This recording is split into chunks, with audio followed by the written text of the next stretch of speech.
조갑제TV 시청자 여러분 안녕하십니까. 2022년 12월 28일 오후 1시입니다. 이제 올해도 28, 29, 30, 31일 나흘 남았습니다. 윤석열 대통령 부부가 연하장을 보내고 있습니다. 그 연하장을 보니까 이렇게 쓰여져 있습니다. 우리는 어렵고 힘든 일들을 이겨내며 더 나은 미래를 만들어가고 있습니다. 위대한 국민 여러분과 함께 새로운 도약을 이루겠습니다.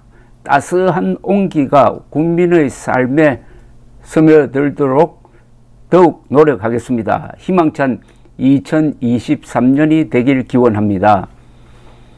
대한민국 대통령 부부 윤석열, 김건희 이렇게 되어 있습니다.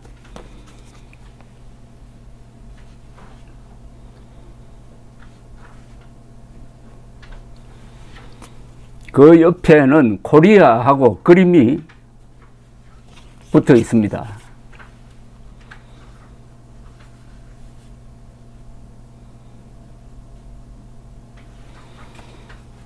그런데 이 문장은 문법에 맞지 않는 문장입니다.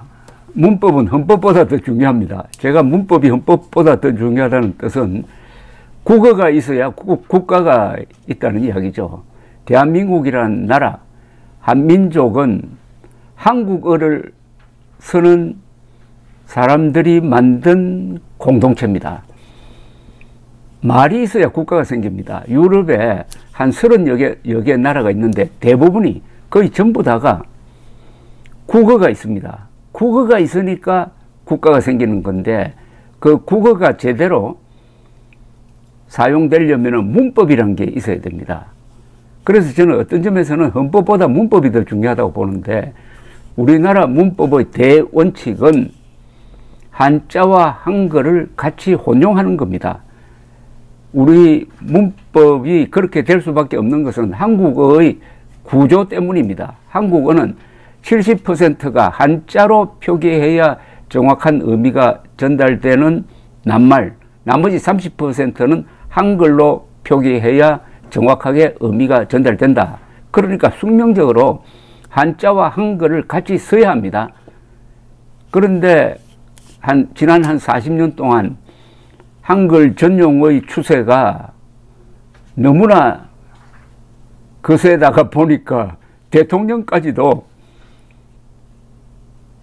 헌법 수호를 외치는 대통령도 문법 수호를 하지 않고 있습니다. 즉 한글 전용으로 넘어가고 말았습니다.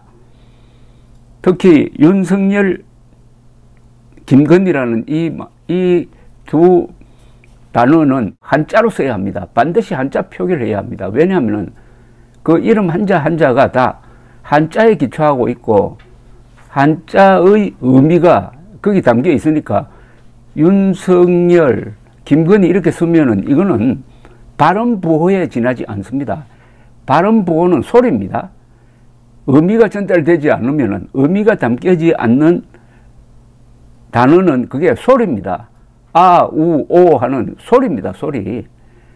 그러니까 윤석열, 김건희 두 분의 본명은 한자로 표기가 되어야 하는데 윤석열 대통령은 지금까지 보면은 공식 문서라든지 공개된 문서에 글을 쓸 때 항상 한글 전용을 하고 있습니다.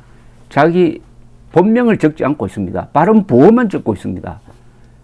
그래서 문법에 맞지 않다 이런 이야기입니다. 이런 이야기 제가 자주 합니다.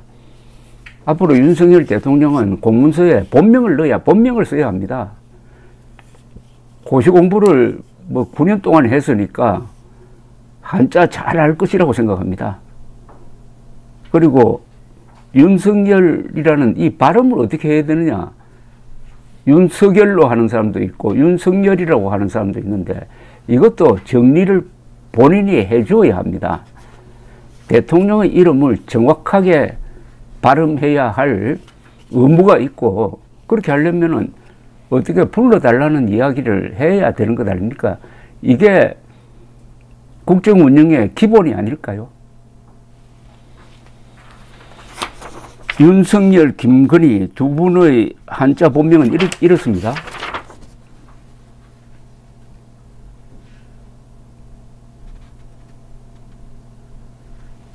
이렇게 써야 한다는 이야기입니다. 또 이렇게 쓰도록 부모님이 이름을 적은 것 아닙니까? 제가 한자 한글 혼용을 거듭 주장하는 것은 기성세대의 가장 큰 실패 중에 하나가 한글 전용으로 가버린 점이라는 이야기죠. 이승만 대통령, 박정희 대통령 두 분이 정말 위대한 업적을 남겼지만은 두 분의 실수가 한자를 무시하고 한글을 더 높이다가 보니까 우리 언어 생활에서 한자가 빠지고 한글 전용으로 되면서 한국어가 반신불수가 되었습니다. 한국어의 반신불수를 잘 보여주고 있는 게 바로 대통령의 연하장입니다. 이 옆에 그림을 보면은 이 한류 등을 아주 선전하는 이 그림으로 되어 있습니다.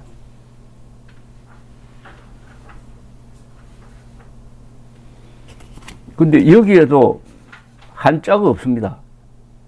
한자로 표기해야 될 단어를 영어로 표기하고 있습니다. 한옥을 HANOK로 표기하고, 한복을 한자로 써야 그게 한국인의 옷이라는 뜻인데 HANBOK로 하고 있습니다.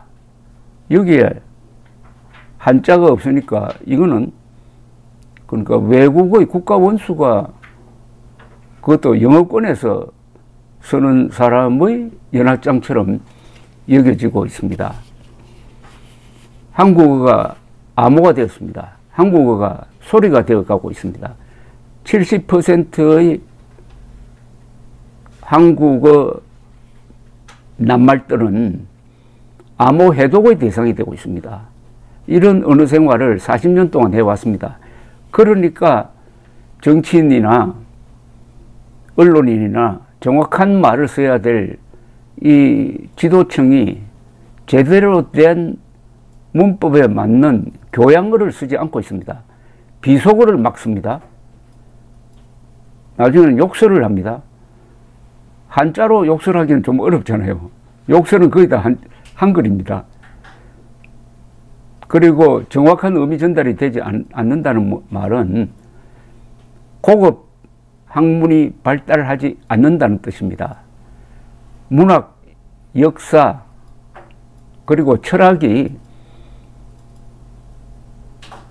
확산될 수가 없다는 뜻입니다. 그게 교양의 기본 아닙니까? 인문 아닙니까?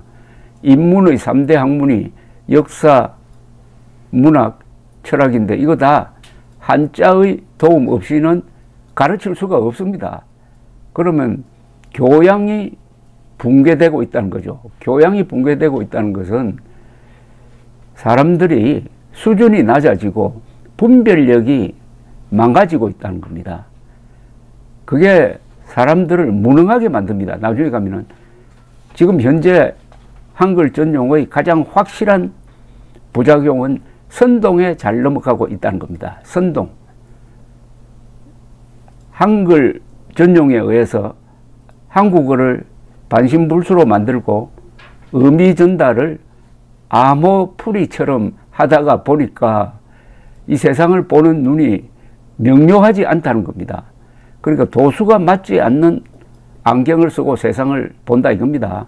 도수가 맞는 안경을 쓰면은 세상이 명료하게 보이는데 한글 전용을 하면은 도수가 맞지 않는 안경을 쓰고 이 세상을 보다가 발을 헛디뎌 가지고 넘어지기도 하고, 그 도둑놈을 국회의원으로 뽑고 반역자도 대통령으로 뽑는 이런 실수를 범하게 된다 이겁니다. 이게 다 언어에서 나온 겁니다. 말이 그 사람의 생각을 규정합니다. 그런 점에서 이 사태를 수습해야 할 우리 기성세대의 한 분인 윤석열 대통령은 2023년부터 적어도 윤석열, 김건희 이 두 이름은 반드시 본명을 써서 우리 국민들에게 한국의 이 언어가 한국어가 한자와 한글을 같이 써야 정확하게 표기될 수 있고, 그런 언어를 가져야 교양을 만들 수가 있고, 교양이 있어야 문명 건설이 가능하다는 것을 가르쳐 주시기 바랍니다. 이렇게 이야기하면은 한글을 비하하느냐 하고 하는 사람이 있는데, 저는 한글을 좋아합니다. 한글 싫어하는 사람 누가 있습니까? 그런데 한자도 한글 못지않게 좋은 언어입니다. 한자는 표의 문자로서 뭐 세계 최고죠. 한글은 표음 문자로서 아주 우수합니다. 그런데 한자와 한글을 같이 쓰면은 그 시너지 효과가 보통이 아닙니다. 바로 일본 사람들이 그렇게 하고 있습니다. 일본 사람들은 자기들의 표음 문자와 한자를 같이 쓰면서 이런 문명을 발전시켰습니다. 문장력에서 일본인이 한국인보다 훨씬 더 뛰어난 이유가, 그리하여 노벨 문학상을 받는 이유가 바로 일본어가 한국어보다 우수하다는 증거입니다. 세종대왕이 한글 만들 때 한글 전용하라고 만든 게 아닙니다. 세종대왕은 한자와 한글을 같이 쓰도록 만들었는데, 지금 한글 신봉론자들이 세종대왕의 뜻을 배신하고 있습니다. 세종대왕이 지금 저승에서 한국의 이 망가진 언어 생활을 내려다 보면서 통탄할 겁니다. 감사합니다.